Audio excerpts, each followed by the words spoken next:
Okay, let's just jump right into this explainer, shall we? Today we are taking an invisible reality tour. Look around your room right now. Seriously, just take a quick glance. Everything looks completely normal, right? But what if I told you the text we're exploring today reveals there's a whole lot more going on behind the scenes, way more than our eyes can actually see?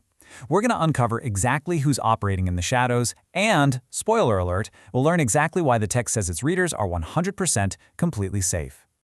So I want you to imagine something for just a second. Think about Wi-Fi or gravity or even the radio waves playing your favorite song on a speaker. You literally can't see them and you definitely can't touch them, but you absolutely know they are real. Well, what if an invisible world exists right beside ours in that exact same way? The text tells us there's this very real unseen reality, and it is completely filled with powerful messengers. Most people, just going about their everyday lives, have absolutely no clue. But according to our source, this invisible world buzzing all around us is incredibly active. Now, long before humans were even a thought, the source states that God created angels. The text actually says that when the earth was first being built, these morning stars sang together and shouted for joy. And forget the pictures of chubby little babies floating on clouds playing harps. Nope, the text describes them as radiant, powerfully built masculine figures. They were created totally superior to humans, meaning they're way stronger, way faster, and their number one job, to act as God's unseen messengers, carrying out these epic missions of mercy and protection. But what's really wild here is the sheer scale of this invisible force. We're talking about 100 million. When the ancient prophet Daniel had a vision of heaven, he described seeing 10,000 times 10,000 heavenly messengers.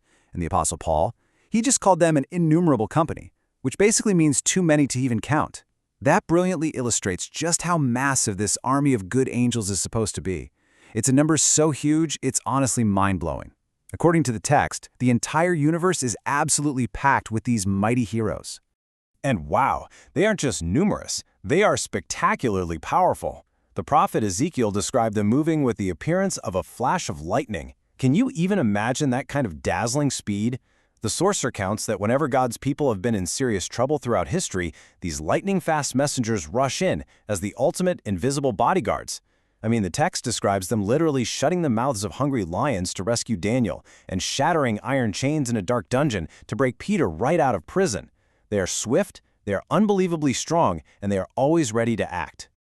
But here's the catch. Not every spirit in this invisible world is on the side of the good guys. The source compares the holy angels to evil spirits to explain where they actually came from. See, they weren't created evil. Nope. In the very beginning, the text says they were absolutely sinless, they were completely equal in power and glory to the holy angels we just talked about. But they made a choice. They chose to rebel. They followed Satan, fell into sin, and were cast out. So they aren't these silly cartoon monsters with red horns and pitchforks. They are formidable fallen beings. They lost all their goodness but kept their high intelligence, and now they are leagued together like a dark team to cause trouble. And the leader of these fallen angels? Well, the text describes him as a total master of disguise. The source outlines his absolute favorite tricks. Trick number 1, he desperately wants people to pretend he doesn't even exist. And trick number 2, if someone does happen to think of him, he wants them to use comedy and mockery. He absolutely loves being painted as some ridiculous, half-animal joke because that hides his true nature. The text warns that if people don't know about his tricks, he gets a huge advantage. He definitely doesn't want anyone to know he's actually a super powerful, fallen being with a very real, very malicious plan. But right here is where the story takes a massive, dramatic turn. Jesus enters the battle. When Jesus came to earth, the text says he stepped right into a world where these two rival powers were fighting to be the ultimate boss. The invisible hosts of darkness really thought they had control, but then Jesus arrived as the ultimate champion. He stretched out his arms of love to bring light and peace to a world that was really hurting. Suddenly, this huge unseen battle became very, very visible. To show us exactly what happens when these two sides clash, the source gives us a really powerful mini-narrative. It's the story of the afflicted man at Gadara. Now, these are just normal, everyday guys who, according to the text, had become totally controlled by evil spirits. The text describes their situation as just heartbreaking. They were in terrible distress, forced to live out in the wild, hurting themselves, and basically terrifying anyone who even tried to come near them. They were completely and utterly helpless against the invisible forces that were tormenting them. So when Jesus approached them, the source says he spoke directly to the evil spirits controlling the men. And the spirits' response? Pretty terrifying. They said, "My name is Legion, for we are many." Now, to really get this, we got to look at some history. In the ancient Roman army, a legion wasn't just a few guys. It was a massive unit of up to 5,000 heavily armed soldiers. This brilliantly illustrates just how overwhelming the situation was. It wasn't just one bad spirit. We're talking about thousands of them ganging up on these poor, suffering men. But here is the absolutely crucial point the text makes about Jesus' absolute superpower. Faced with a literal army of thousands of fierce, rebellious spirits, what did Jesus do? Did he have to gear up for some long, exhausting fight? Nope. He simply spoke a word. With total, supreme authority, he commanded them to leave. And instantly, that massive legion had to obey, no questions asked.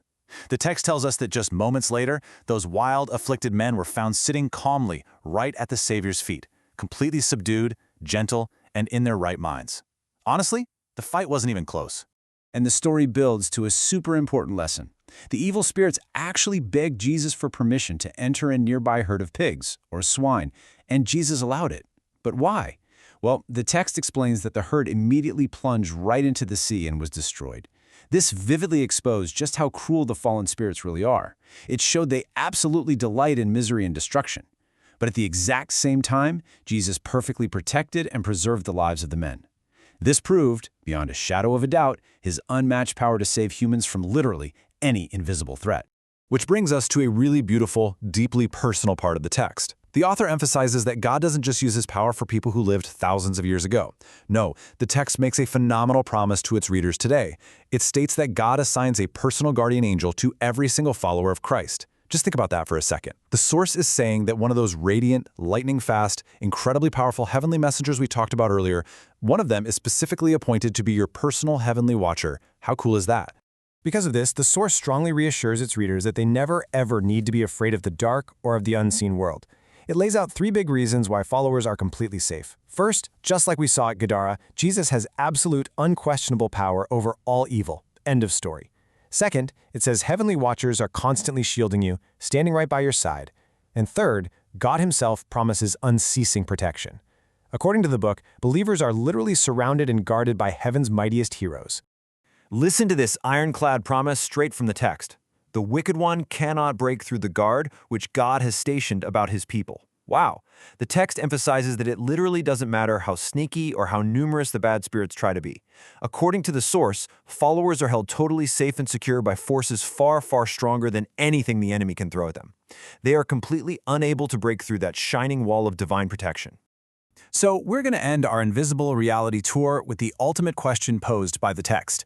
With heaven's invincible army standing right beside you, guarding your every single step, what is there to fear? The source's answer? Absolutely nothing at all.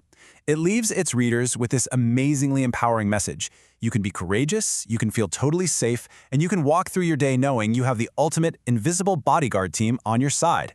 Thank you so much for joining me on this explainer. Keep exploring, stay curious, and keep learning.